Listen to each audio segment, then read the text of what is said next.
Sem mais, então, queria convidar aqui à frente o nosso querido pastor Rodrigo Barbosa. Queria que você aplaudisse o Senhor Jesus pela vida dele. Vai ser boca de Deus para nós nessa manhã. E no nome de Jesus, que esse Deus Todo-Poderoso te tome com unção, com ousadia. Que você tenha clareza e sabedoria para ministrar essa palavra que veio ao seu coração. Que nós como igreja a recebamos com fé e com singeleza de coração no nome de Jesus. Amém. Amém.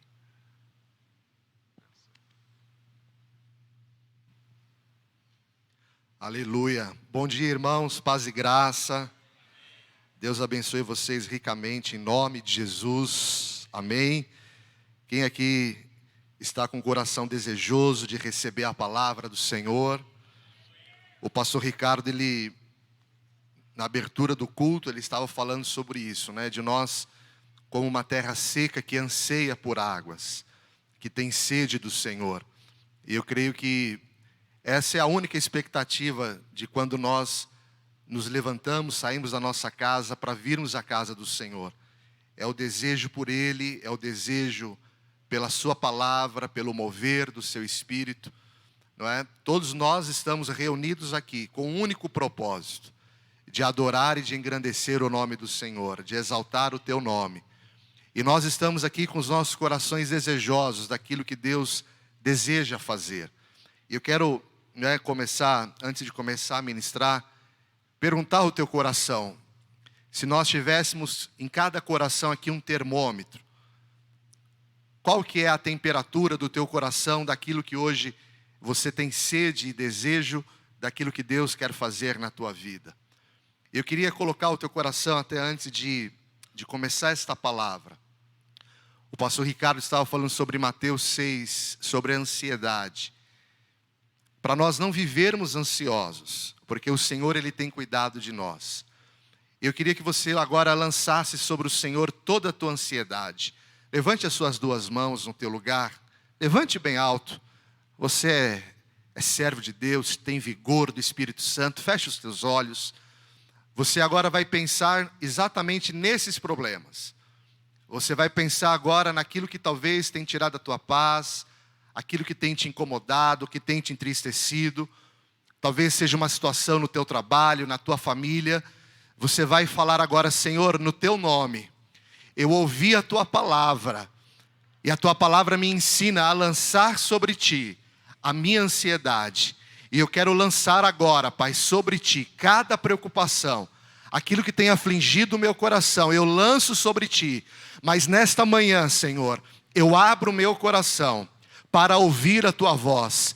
Ainda que eu tenha situações para serem resolvidas, a partir do momento, Pai, que eu entrei aqui neste lugar, o meu coração tem sede de Ti. E o que eu quero te dizer nesta manhã, Senhor, fala comigo, Pai. Pai, fala comigo, eu quero ouvir a Tua voz. Eu quero saber o que o Senhor tem, Pai, para minha casa. Eu quero saber o que o Senhor tem para o meu casamento, para a minha família, para a vida dos meus filhos. Eu não quero agora ficar preocupado, Senhor, com a conta que eu tenho que pagar, com o problema que eu tenho que resolver no trabalho. Eu não quero ficar agora preocupado, ansioso com a enfermidade que eu estou vivendo. Eu quero, Pai, mergulhar nestas águas, Senhor. Eu quero mergulhar nas águas do teu Espírito. O único propósito de eu estar aqui nesta manhã é que eu quero ser cheio da tua presença. Eu quero ser visitado pelo teu poder. Eu creio que as tuas águas, elas curam. E nesta manhã, Senhor, eu quero ser curado pelo teu poder, para a tua honra e glória, em nome de Jesus.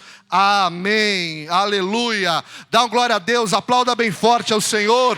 Dá um glória a Deus mais alto aí, irmão. Dá um aleluia aí em nome de Jesus. Glória a Deus, aleluia. Amém. Olhe para quem está do teu lado e diga: Deus tem uma obra a realizar na tua vida. Olha de novo para esse irmão. Qual foi a reação dele? É a reação de quem crê, de quem recebe. Qual que é a leitura que você faz? Não, pastor, esse irmão aqui do meu lado não está com cara que está recebendo, não. Olha para quem está do teu outro lado e diga assim: Deus tem uma obra a realizar na tua vida. Em nome de Jesus. Amém? Glória a Deus. Amados, a palavra de Deus, ela nos mostra a consequência e também a negligência, não é, de Israel em relação ao ensino da palavra de Deus. Se você abrir a tua Bíblia comigo lá em Juízes capítulo 2. Juízes capítulo 2, versículo 10. Aleluia, faz a tua obra, Senhor. Então a palavra que nós vamos ler aqui mostra exatamente a consequência de uma negligência de todo Israel em relação ao ensino da palavra de Deus, da formação.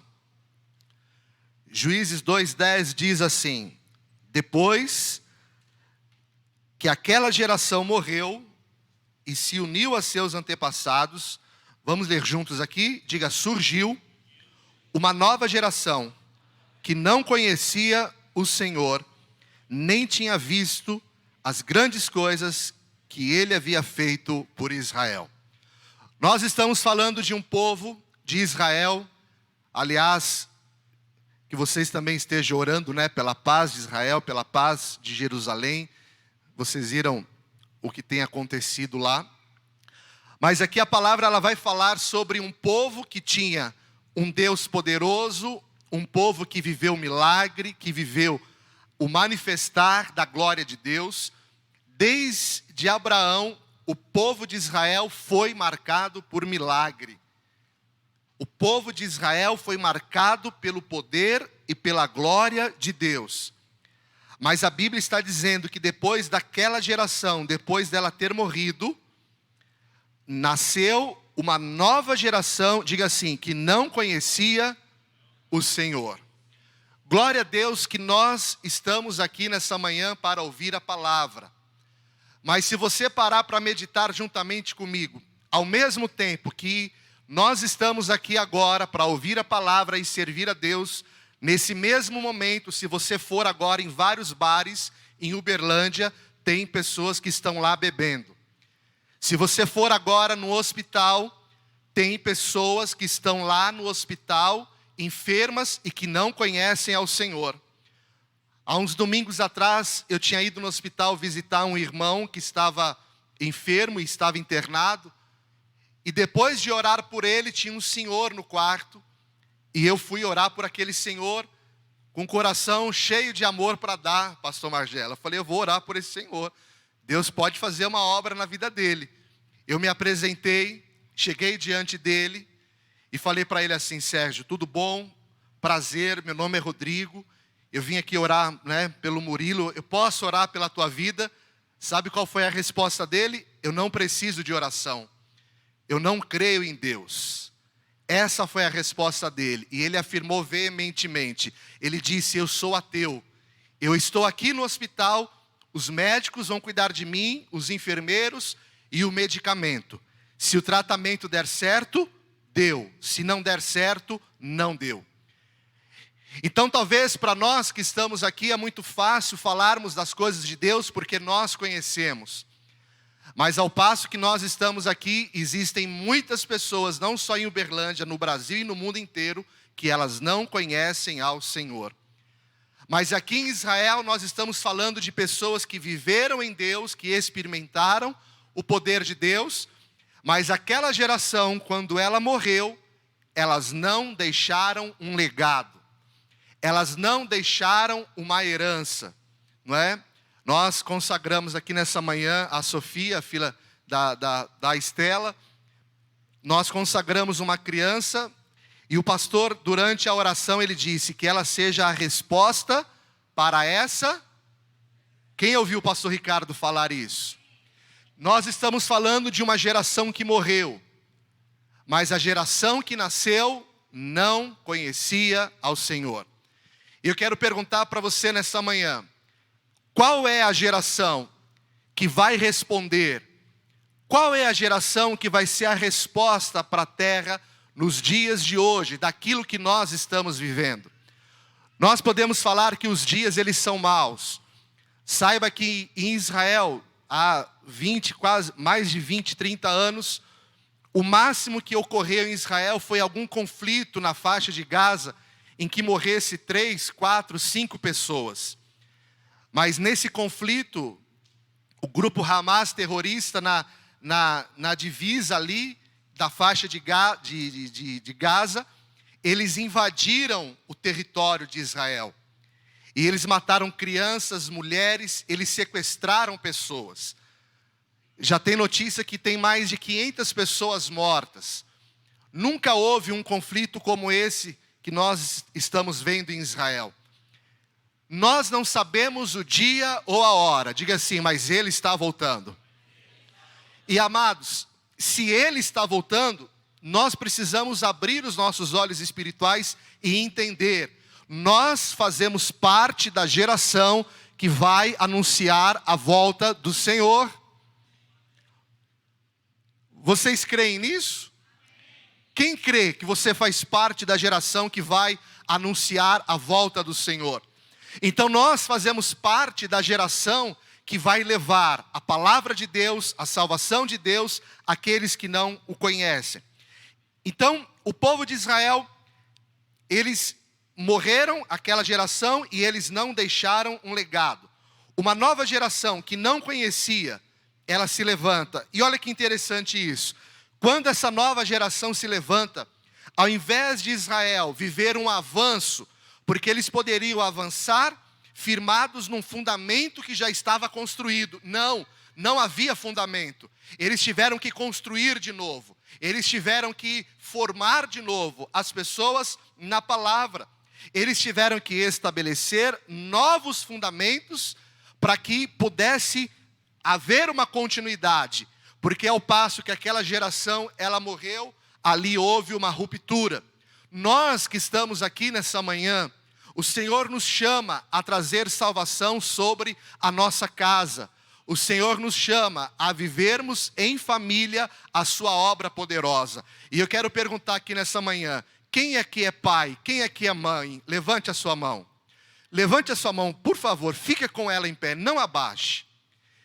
Eu não consigo contar aqui, mas eu posso fazer uma estimativa que pelo menos 85% de quem está aqui são pais. Quem está à frente, olha para quem está atrás. Quem está aqui à frente. Olha quantas mãos levantadas. A grande maioria das pessoas que estão no culto aqui nessa manhã são pais, são mães. Então nós como pais, diga assim, eu tenho uma responsabilidade de conduzir os meus filhos a Cristo e criá-los no caminho do Senhor. O nosso papel como pais é de investir, é de motivar, é de encorajar os nossos filhos a participarem da comunhão, da vida da igreja. Eu quero te convidar a abrir a tua Bíblia lá no livro de 2 Reis, capítulo 18. Irmãos, eu preciso de 2 horas para pregar essa palavra. Mas vou ter que pregar um pouco mais rápido. 2 Reis 18, versículo 3. Ezequias, filho de Acás, começou a reinar em Judá, no 3º ano do reinado de Oséias, filho de Elá, rei de Israel. Tinha 25 anos quando começou a reinar e reinou em Jerusalém por 29 anos. Sua mãe se chamava Abi e era filha de Zacarias. Vamos ler juntos o 3? Ezequias fez o que era reto aos olhos do Senhor, como seu antepassado Davi. Amados, poucas vezes você vai ler no livro de Reis e de Crônicas um rei que fez o que era reto diante do Senhor e que é comparado ao reinado de Davi. Ezequias, ele foi um diferencial no reinado de Israel, porque, em primeiro lugar, ele abriu as portas do templo, ele fez com que o povo de Israel voltasse o seu coração a Deus, ele trouxe uma reforma e uma restauração espiritual, porque na época em que Ezequias ele reinou, o seu antecessor não viveu isso. O povo estava vivendo idolatria. O coração do povo não se lembrava mais do Senhor. Mas quando ele abre as portas do templo e ele traz essa reforma e essa restauração espiritual, ele estabelece novamente o culto ao Senhor e ele leva o povo a quebrantar os seus corações. Ele cria em Israel um ambiente espiritual em que eles voltam a orar, a trazer ofertas. Uma das festas que eles voltam a celebrar é a Páscoa. Eles não celebravam mais a Páscoa. A Bíblia fala que ele chama os levitas, os sacerdotes, e eles começam a jejuar, a limpar o templo. E no momento em que eles começam a trazer ofertas, a Bíblia fala que de tantas ofertas que eles trouxeram, eles juntaram montões e montões, porque Deus começou a abençoar o seu povo pelo coração daquele povo que estava derramado ao Senhor. Então Ezequias, ele foi um rei assim espetacular na sua vida espiritual, no seu governo. Nós podemos dizer que ele foi um homem de fé, que ele se posicionou como homem de Deus. Diferentemente dessa geração que nós lemos de Juízes, uma geração que se levantou, que não conhecia o Senhor. Mas, mesmo o rei Ezequias fazendo tudo isso que ele fez, e ele viveu muitas experiências com Deus, chegou um dia em que Ezequias ele adoece de uma enfermidade mortal. E ele recebe a visita do profeta na sua casa. E o profeta Isaías, isso está lá em 2 Reis, capítulo 20, versículo 1. 2 Reis 20, versículo 1. Por este tempo Ezequias ficou doente e estava para morrer. O profeta Isaías, filho de Amós, foi visitá-lo. Transmitiu-lhe a seguinte mensagem: assim diz o Senhor: põe as suas coisas em ordem, ou a tua casa em ordem, porque vai morrer. Não se recuperará dessa doença. O profeta ele chega até Ezequias para dizer: olha, coloque a tua casa em ordem, porque você vai morrer. Independentemente de Ezequias ter vivido um mover espiritual, Deus estava dizendo para ele: você vai morrer, coloque a tua casa em ordem.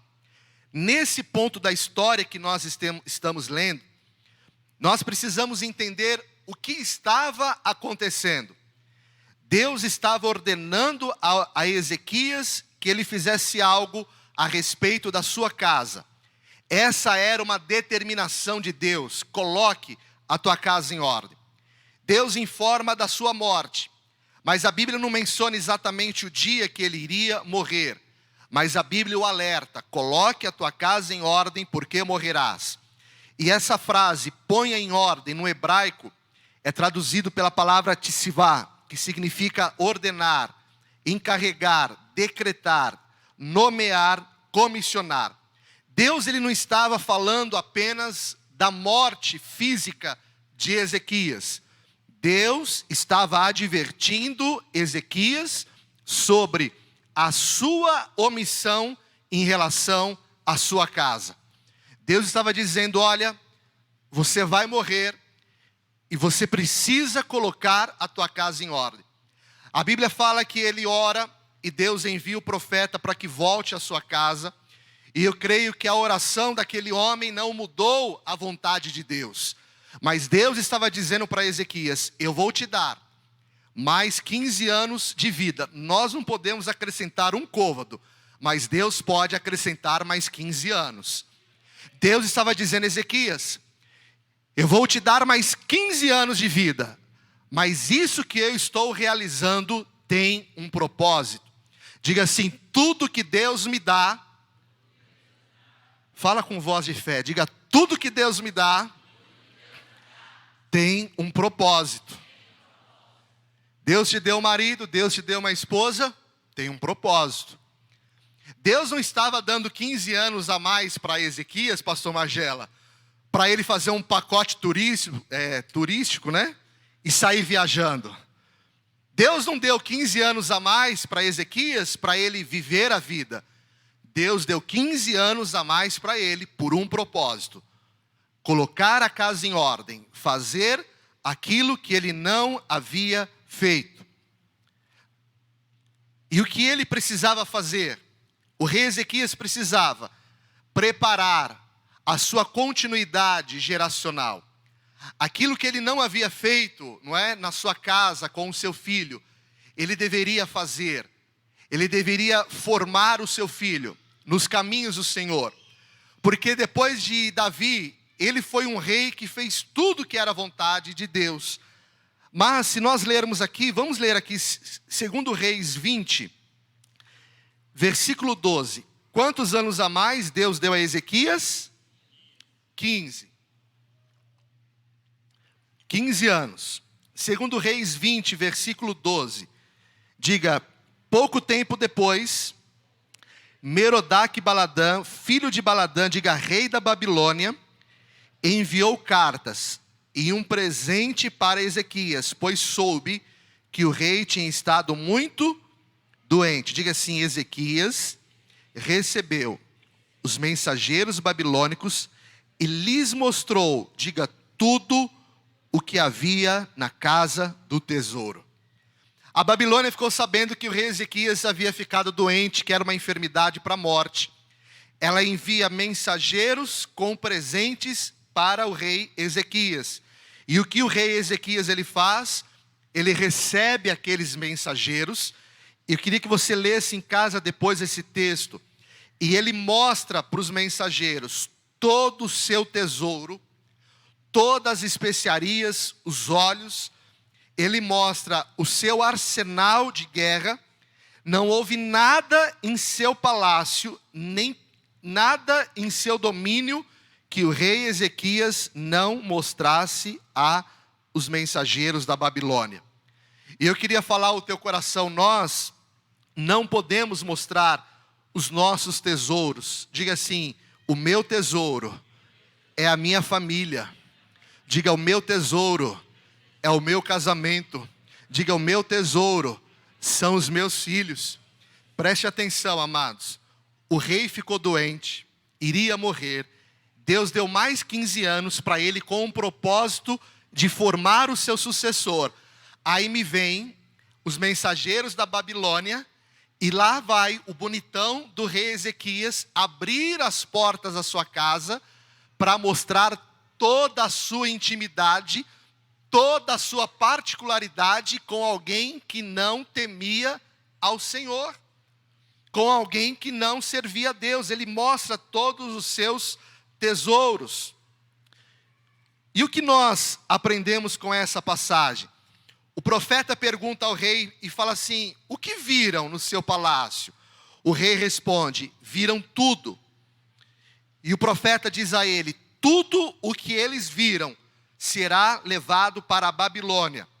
O profeta Isaías disse isso a ele: e alguns dos seus filhos, gerados por você, serão levados para a Babilônia como eunucos. O que significa isso? O eunuco, ele era um homem que ele era castrado porque ele não poderia ter relação sexual com as mulheres do harém do rei. Nós estamos falando aqui de matar a continuidade geracional. O profeta falou para ele: os seus filhos vão ser levados para a Babilônia para ser eunuco. Mas qual é a resposta do rei? O rei responde assim: boa é a palavra do Senhor que você falou. Pois ele pensava: assim enquanto eu viver, haverá paz e segurança. Quando o profeta fala para o rei: olha, os seus filhos vão ser levados cativos para a Babilônia, eles vão ser eunucos, e tudo que você mostrou no palácio vai ser levado, vai ser roubado. Nós não vemos em Ezequias a reação que ele teve quando o profeta disse que ele iria morrer. Quando o profeta disse que ele iria morrer, ele ajoelhou, ele chorou, ele pediu perdão, ele falou: Senhor, tem misericórdia, tem compaixão, lembra, Senhor, do que eu fiz, lembra que eu abri as portas do templo, lembra que nós celebramos a Páscoa. Ele fez aquela oração, e Deus deu a ele mais 15 anos de vida. Agora o profeta está dizendo para ele: os seus filhos vão ser destruídos. A resposta dele é boa essa palavra. Se alguém chega para você e fala assim: nós vamos destruir os teus filhos, você iria dizer: é boa essa palavra? Quem aqui iria reagir? Quem aqui iria reagir? Levante as mãos. Diga assim: o rei não reagiu. Ele não reage, porque a Bíblia diz que ele pensava assim: enquanto eu viver, haverá paz e segurança. O que o rei Ezequias estava dizendo: os meus últimos 15 anos serão anos de paz. O que o meu filho vai viver, diga assim, é problema dele. Era isso que o rei estava dizendo. Eu lavo as minhas mãos. O que eu tinha que fazer, eu fiz. Só que Deus havia dado a ele mais 15 anos para que ele formasse o seu filho, para que ele cuidasse do seu filho nos caminhos do Senhor. Vamos ler 2 Reis 21, versículo 1. Olha como que começa o versículo. Vai falar do filho dele. Nós estamos aqui no momento em que o rei, ele morre, e a Bíblia diz: Manassés tinha quantos anos? Quantos anos? Quantos anos Deus deu ao rei? 15. Nesse período de 15 anos a mais de vida, o que ele fez? Um filho, que começou a reinar aos 12 anos. Então, desde o dia em que essa criança nasceu até o dia em que ele morreu, ele teve tempo para formar e ensinar aquele filho nos caminhos do Senhor, para que tivesse uma continuidade geracional. Mas a Bíblia vai falar que Manassés começou a reinar com 12 anos, ele fez o que era mal perante o Senhor. A Bíblia, você pode ler depois em casa, 21. Manassés, filho do rei Ezequias, sabe o que ele fez? Diga assim, ele queimou. Diga assim, ele queimou o seu próprio filho. Ele sacrificou o seu filho. Ele serviu a ídolos, os altares que o seu pai havia destruído, ele edifica. Ele foi agoureiro, ele tratava com médiuns, com feiticeiro, e ele vive em Israel uma grande destruição espiritual. Por quê? Porque o seu pai, quando Deus deu a ele um propósito, dando mais 15 anos de vida, ele não ensinou o seu filho. Vamos ler lá em Hebreus capítulo 12, versículo 5. Hebreus 12, versículo 5. Vamos ler Hebreus 12, do 5 ao 11.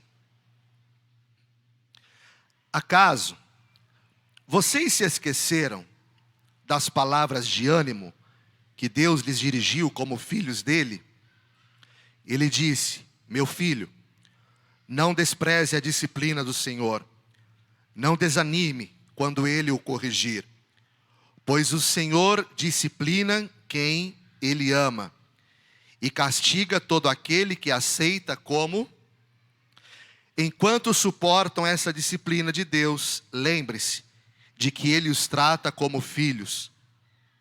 Quem já ouviu falar de um filho que nunca foi disciplinado pelo pai? Manassés nunca foi disciplinado pelo rei Ezequias, seu pai.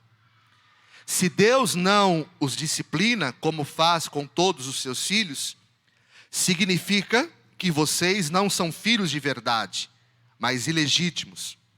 Uma vez que respeitávamos nossos pais terrenos, quem aqui respeitou o seu pai terreno? Que nos disciplinavam, não devemos nos submeter ainda mais à disciplina do Pai do nosso espírito e assim obter vida? Pois nossos pais nos disciplinaram por alguns anos como julgaram melhor. Talvez a disciplina que os nossos pais deram não seja a mesma que nós daríamos, mas eles fizeram conforme eles julgaram melhor. Mas a disciplina de Deus, diga, é sempre para o nosso bem, a fim de que participemos de sua santidade. Nenhuma disciplina, olha para quem está ao teu lado e diga, nenhuma disciplina é agradável no momento em que é aplicada. Ou você, na hora que é disciplinado, você fica, aleluia, obrigado, ai, eu merecia, é isso mesmo, fala mesmo comigo, Deus, te amo, né? Diga, nenhuma disciplina é agradável no momento em que é aplicada. Diga, ao contrário, é dolorosa. Mais tarde, porém, produz uma colheita de vida justa e de paz para os que assim são corrigidos.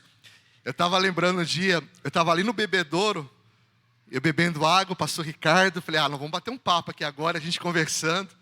Aí de repente, Michel, ele olhou para mim e falou assim, amado, olha, deixa eu te falar uma coisa, filho, eu mandei umas mensagens no grupo, e eu vi que a pastora Almira não leu, eu vi que você não leu, viu, filho?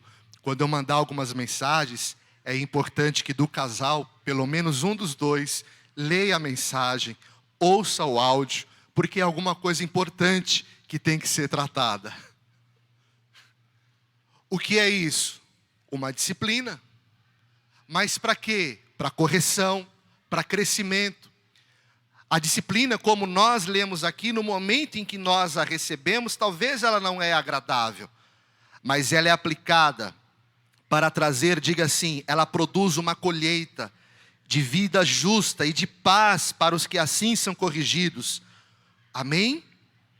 Portanto, revigorem suas mãos cansadas e seus joelhos enfraquecidos.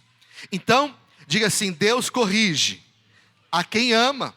Apocalipse 3,19 diz assim, eu corrijo e disciplino aqueles que amo, por isso seja zeloso e arrependa-se. Provérbios 13:24 diz, quem não corrige os filhos, mostra que não os ama. Quem ama os filhos, se preocupa em discipliná-los. E foi isso que o rei Ezequias, ele não fez, ele não se preocupou. Por isso que o filho dele, com 12 anos, fez todo um estrago em Israel. Provérbios 3,12, pois o Senhor corrige quem ele ama, assim como o pai corrige o filho a quem ele quer bem. Se a correção, ela traz benefícios, diga assim, por outro lado, a sua omissão traz malefícios. Amém?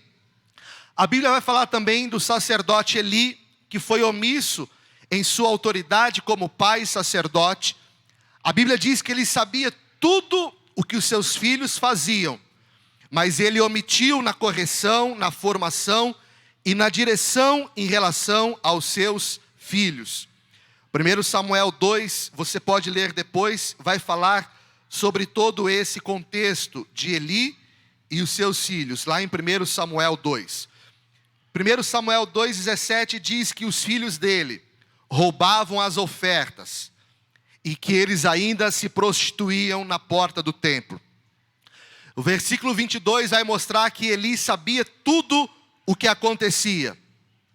Mas lá em 1 Samuel 2:29, 1 Samuel 2:29 diz, então por que você despreza meus sacrifícios e ofertas?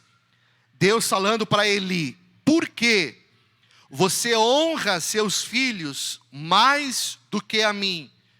Pois você vê, eles engordaram com as melhores partes das ofertas de meu povo Israel.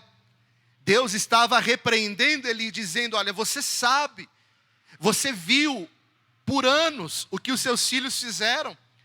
Deus perguntou para Eli, mas por que você honrou mais aos seus filhos do que a mim? E Deus o confronta. E em 1 Samuel 3, de 11 a 13, nós vamos ver aqui Deus falando com Samuel. E a Bíblia diz que Deus fala com Samuel tudo o que ele iria fazer com a casa de Eli. E o próprio Eli fala com Samuel, não me ocultes nada, fala para mim o que Deus falou com você. E Deus falou para Samuel, eu vou destruir a casa de Eli. Por que tudo isso aconteceu? Pela falta de correção de Eli. Esse foi o seu erro. Provavelmente, Eli, ele até deu exemplo, ele deve ter instruído os seus filhos. Mas a educação sem a correção, ela é um trabalho incompleto. Eli, ele tentou agradar os seus filhos, mas os levou à morte espiritual. E eu queria que você abrisse a tua Bíblia em 1 Samuel 3, versículo 1.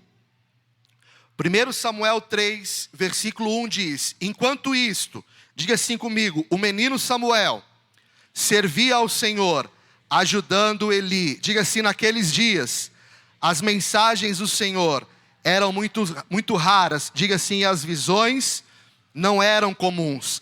Nesse contexto que nós estamos lendo, o sacerdote Eli, ele não tinha mais Deus como prioridade. Eli não se relacionava mais com Deus, mas ele se relacionava apenas com o cargo de sacerdote que ele exercia. E ele deixou de dar frutos, ele deixou de apacentar, de restaurar, de formar o rebanho. Eli foi conivente com o erro de seus filhos. E a palavra menciona que naqueles dias as mensagens de Deus, elas eram raras. As visões não eram comuns, não eram frequentes. E a Bíblia vai mencionar, diga assim, uma mulher estéril, que vivia uma vergonha pela esterilidade. A Bíblia vai falar sobre Ana, mas que por muito tempo, Ana desejou um filho. Com qual propósito? A fim de provar para todo mundo que ela não era inferior.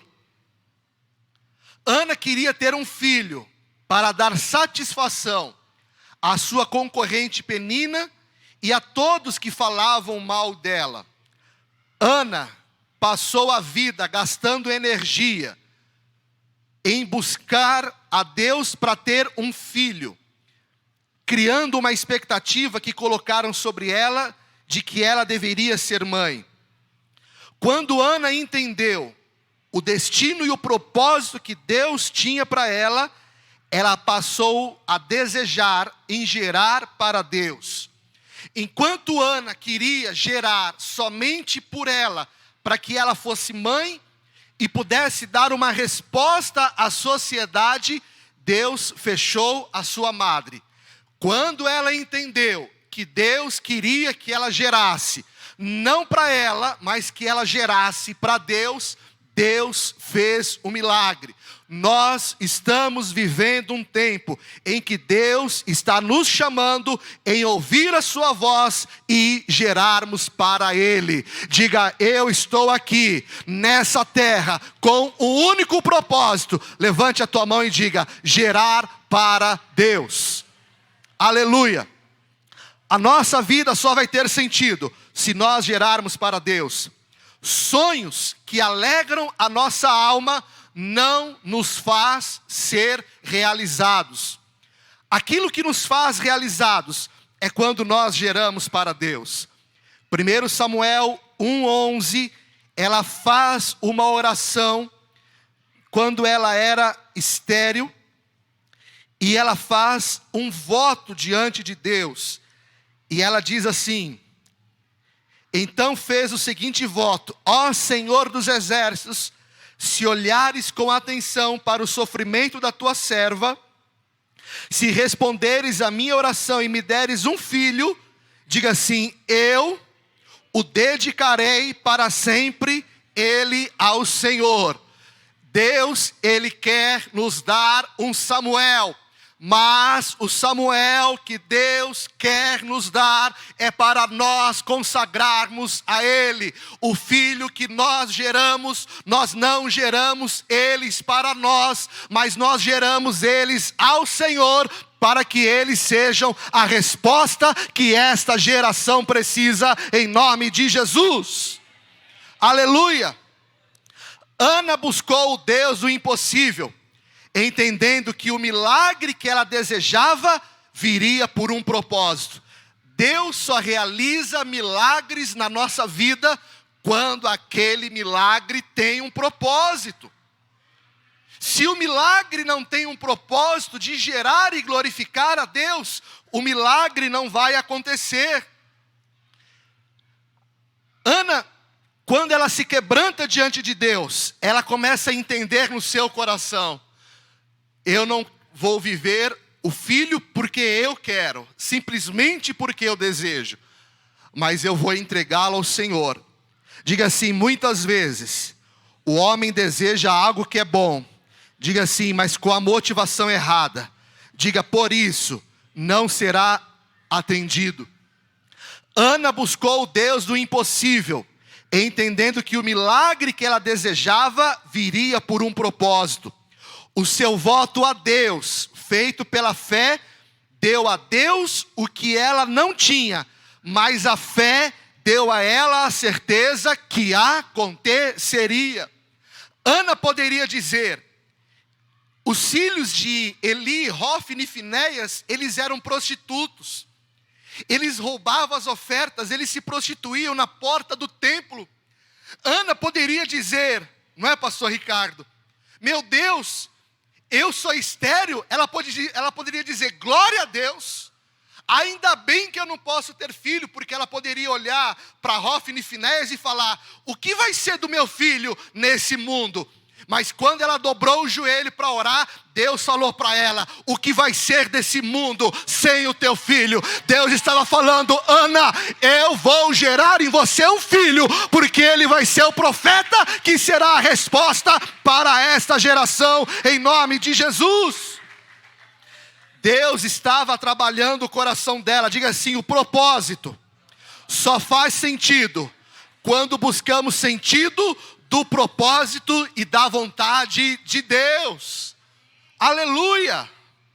Em 1 Samuel 2, versículo 18, diz assim: diga: Samuel, porém, embora ainda fosse apenas um menino, diga, ele era apenas um menino, mas servia ao Senhor. Aleluia! E eu profetizo: o teu filho vai servir ao Senhor. Ana consagrou seu filho ao Senhor, diga, com um propósito, para ser essa resposta. Cadê os pais que eu perguntei aqui no início do culto?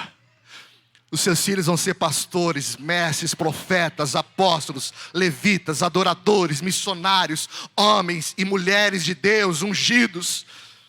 Já pensou o dia que o teu filho, tua filha te chamar: pai, eu quero ter aqui uma reunião com o Senhor. Fala, filho: pai, eu estou indo para tal país, eu estou indo em missão, porque Deus vai me usar, Deus vai me levantar. Oh, aleluia!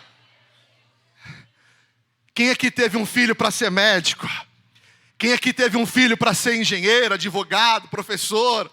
Não, nós geramos filhos para serem servos de Deus. Aleluia! Naquela época as mensagens eram raras, as visões não eram frequentes. Não porque Deus não se manifestava, diga assim, mas porque não tinha quem se dispusesse a ouvir. Olha aqui para mim, por favor. Deus, Ele só não fala quando não tem alguém disposto a ouvir. Quando Ele sabe que tem alguém disposto a ouvir, Ele fala. Levante as suas mãos e diga: fala, Senhor, que o teu servo ouve. Nós somos a geração que Deus quer falar. A Bíblia diz que Deus chamou Samuel 3 vezes. Samuel, Samuel. Ele levantou, foi lá no profeta Eli. O Senhor me chamou? Não, filho, vai dormir. Estou cansado. Aí Samuel voltou. Isso aqui é preciso achar que o culto está acabando, tá? Deus falou com Samuel de novo. Samuel, Samuel. Ele foi lá no profeta Eli, no sacerdote. O Senhor me chamou?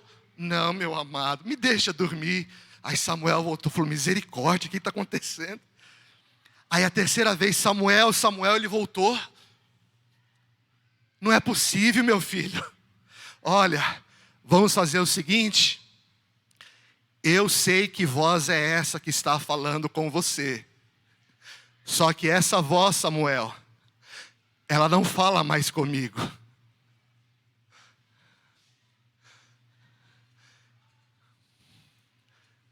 Já pensou? Alguém habituado a ouvir a voz de Deus não ouvir mais? Ele falou para Samuel: ela não fala mais comigo, mas se ela te chamar de novo, responde para ela, fala que o teu servo ouve. Samuel, sendo jovem, servia ao Senhor ajudando Eli. E ele falou para Deus. Samuel respondeu: fala, porque o teu servo ouve. Samuel significa nome de Deus. Pedi ao Senhor, ou só tenho hoje um filho, porque pedi ao Senhor. Samuel era um efraimita da linhagem levítica, um homem de santidade em comum, e que tipificou o ministério de Cristo, porque ele era juiz, sacerdote e profeta. A Bíblia vai falar, preste atenção nisso por favor, nós já estamos encerrando. A Bíblia vai falar que Eli, diga assim, estava ficando cego. Os seus olhos começaram a se escurecer, a ponto de não poder ver. Aquele homem de Deus estava perdendo a visão. Samuel, mesmo morando no templo com este homem que não ouvia mais a Deus, que estava perdendo a visão, diga assim, Samuel não se deixou contaminar-se espiritualmente pela apostasia de Eli. Deus pôde falar com ele, porque os ouvidos de Samuel estavam abertos. Em 1 Samuel 2:26, a Bíblia vai dizer que enquanto isso, o menino Samuel, diga, crescia, e era cada vez mais estimado pelo Senhor e pelo povo. Lembra da palavra de domingo passado? Da evolução, diga assim, Deus está me chamando a crescer. Lá em 1 Samuel 3:19-21, se você ler, vai dizer assim, à medida que Samuel crescia, diga assim, o Senhor estava com ele, e todas as suas palavras se cumpriram. Aleluia. Abra a tua Bíblia por favor, lá em Jeremias, no capítulo 1, no versículo 4.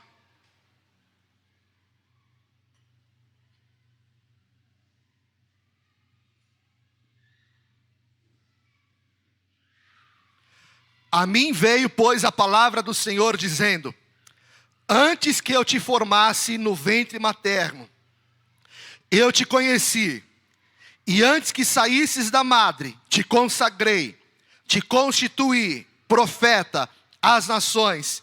Então lhe disse eu, Senhor, meu Deus, eis que não sei falar. Quem aqui já disse isso? Eis que não passo de uma criança. Quem já se achou incapaz? Mas o Senhor me disse, não digas, não passo de uma criança, porque a todos a quem eu te enviar, irás, e tudo quanto eu te mandar, falarás. As mensagens eram raras, as visões não eram frequentes, mas, diga assim, Samuel estava ali disposto. Deus está nos chamando como igreja, diga assim, para fluir, para sermos uma igreja que tem uma visão. Nós como igreja precisamos ter a visão, diga, do reino de Deus.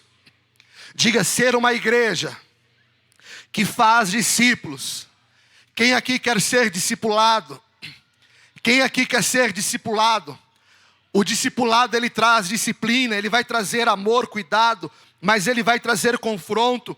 Uma igreja que tem a visão de que cada casa de um membro pode sim se tornar uma igreja, e que cada membro da igreja pode sim se tornar o Samuel desta geração. E eu profetizo sobre a tua vida, você vai crescer na fé, na unção, no poder, na autoridade, porque foi o Senhor quem te gerou. Desde o ventre da tua mãe, foi Ele quem te escolheu. A Bíblia diz que Samuel não deixou nenhuma palavra do Senhor cair em terra, mas ele estava com os ouvidos abertos e com os olhos abertos a ter a visão daquilo que Deus queria realizar através da sua vida. E eu profetizo sobre a Igreja Batista do Amor, os nossos filhos, eles crescerão no caminho do Senhor, sendo levantados por Deus. Os nossos filhos não serão aquela geração de juízes que morreu e que não conhecia o Senhor,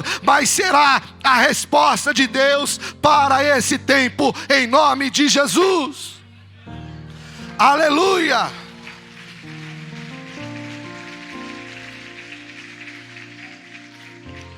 Os nossos filhos não serão respeitados pelos seus diplomas. Os nossos filhos não serão respeitados pelo dinheiro que eles vão ganhar, mas eles serão respeitados no mundo espiritual pela unção de Deus que foi derramada sobre eles.